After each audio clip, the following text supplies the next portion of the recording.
प्रधान है, उन्होंने ये बात कही कि पेपर लीक की घटना नहीं हुई है और 7 वर्षों में इस तरह की घटना नहीं आई है। देखिए, अगर माननीय मंत्री जी ने इस प्रकार का कोई बयान दिया है कि पेपर लीक हुआ ही नहीं है और इस प्रकार की घटनाएं भारत देश में नहीं घट रही हैं, तो मुझे लगता है इससे ज़्यादा दुर्भाग्यपूर्ण और चिंताजनक बयान हो नहीं सकता।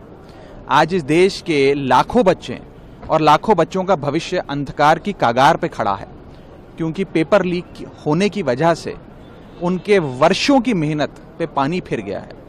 जब पेपर लीक होता है तो उस विद्यार्थी का, जिसने महीनों सालों दिन रात परिश्रम करके पढ़ाई कर कर उस एक दिन की तैयारी करता है अपना भविष्य बनाने के लिए, उसका मन नहीं टूटता, वो इंसान टूट जाता, केवल मनोबल नहीं टूटता, उसका शरीर, मन, तन, धन।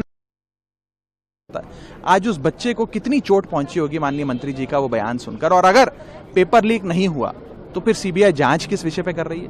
अगर पेपर लीक नहीं हुआ तो सीबीआई गिरफ्तारियां किस विषय पे कर रही है? अगर पेपर लीक नहीं हुआ तो सुप्रीम कोर्ट कौन से विषय का संज्ञान लेकर सरकार से रोज गंभीर सवाल पूछ रहा है?